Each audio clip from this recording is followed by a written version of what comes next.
Permisi, Pak Aristo, selamat pagi Bapak Ibu. Oh iya sus. Perkenalkan, saya Densa, ini ada Fatima, ada Pak Maria juga. Jadi hari ini kami akan melakukan pendampingan spiritual kepada Bapak Aristo dan beserta keluarga supaya Bapak Ibu, Pak Aristo bisa merasa lebih tenang. Apakah Bapak bersedia Pak? Baik. Jadi bagaimana Pak keadaan Bapak akhir-akhir ini? Ini saya merasa bisa. Saya ingin dibantu. Kami senang Bu, Bapak sudah ada yang mau memperhatikan. Dan saya juga bingung gimana cara menangani ini. Iya Bu, tapi sama Mama bingung. Bapak nggak bisa tidur karena khawatir dengan kondisinya. Jadi saya sangat senang sekali. Baik Pak Aristo, sebelum kami melanjutkan pendampingan lebih lanjut, boleh Bapak ceritakan hal apa yang membuat Bapak takut selama ini? Saya takut dengan kondisi saya Bu, saya merasa jauh dari Tuhan.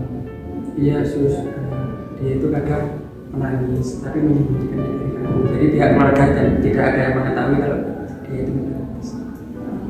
Baik Pak Aristo, terima kasih karena sudah mau terbuka kepada kami tentang perasaan yang Bapak hadapi saat ini seperti marah, kecewa, atau sedih. Itu hal yang wajar Pak, karena mungkin penyakit yang Bapak hadapi saat ini itu sangat berat. Jadi Bapak tidak perlu merasa bersalah atau merasa tidak berdaya. Karena kami di sini ada untuk mendampingi Bapak. Pak Aristo, saya ingin Bapak tahu bahwa Tuhan itu tidak pernah menjauh dari Bapak. Justru di saat-saat sulit Bapak, seperti saat sedang sakit ini, yang paling dekat dengan Bapak dan selalu ada itu Tuhan Pak. Tapi normal sih kalau Bapak merasa Tuhan itu menjauh atau mungkin Tuhan tidak sayang dengan Bapak karena Bapak mengalami sakit seperti ini. Itu hal yang wajar untuk pemikiran Bapak di saat seperti ini. Tapi satu hal yang perlu Bapak tahu bahwa Tuhan itu tidak akan pernah meninggalkan Bapak dalam kondisi apapun. Di sini kami keluarga juga sudah melakukan yang terbaik buat Bapak. Mungkin Bapak di sini lelah ya. Tapi Pak, rasa lelah itu wajar. Namun itu di Alkitab pun dia juga merasa lelah. Tapi dia menjadikan Tuhan sebagai kekuatan mereka untuk tetap merasa kuat. Dan Bapak di sini juga ada ayat yang sering menguatkan orang-orang dalam menghadapi setiap permasalahan pergumulan seperti yang Bapak rasakan saat ini dalam menghadapi penyakit Bapak. Di sini ada ayat yang terambil dalam Mazmur 38 ayat 18 yang berbunyi demikian.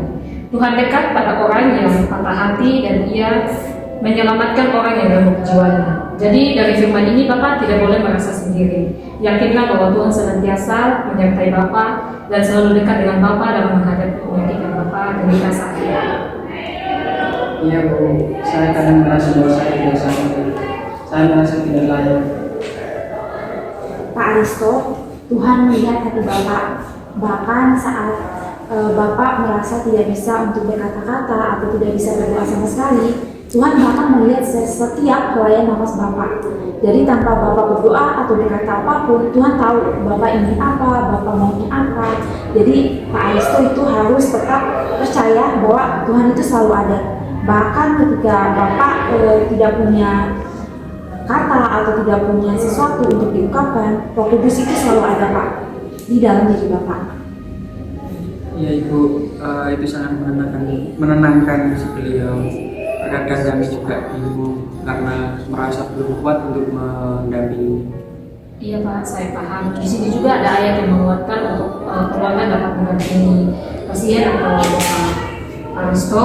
Ayat ini terambil dalam Yesaya 41 ayat 10 yang berbunyi demikian.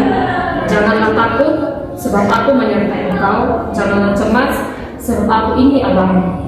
Janji ini bukan hanya untuk Pak Aristo menghadapi penyakitnya, namun untuk Bapak dan saudari Adel atau keluarga untuk dapat mendampingi Pak Aristo dalam menghadapi pergumulan penyakitnya saat ini. Jadi untuk keluarga dan pasien tidak perlu untuk terlalu takut untuk menghadapi apapun itu, sebab Tuhan senantiasa menyertai kalian semua.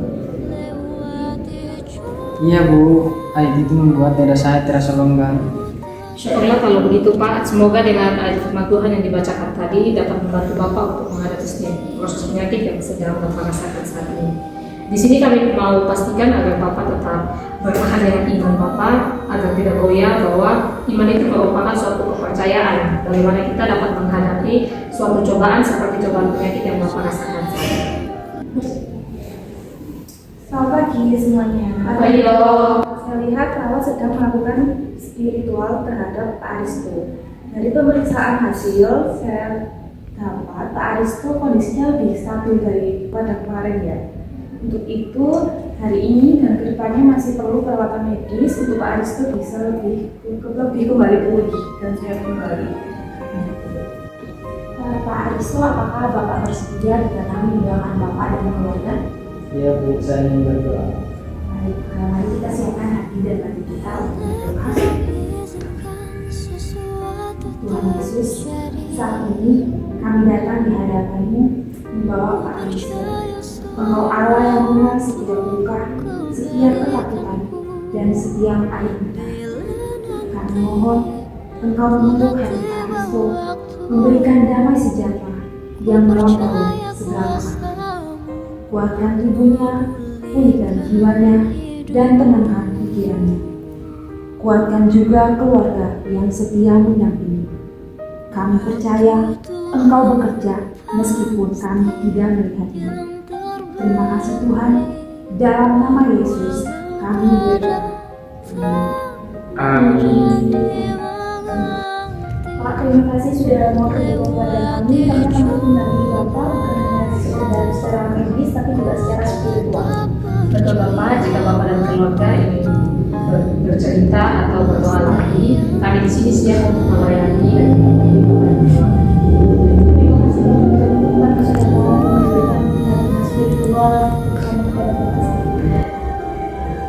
Baiklah, sekian untuk pendampingan spiritual hari ini. Saya Pak, nanti kalau punya sesuatu nanti keluarga bisa ke perawat atau mungkin terjadi segala Pak ya. Kami pamit, semoga Bapak kita sembuh, keluarga yang berkabah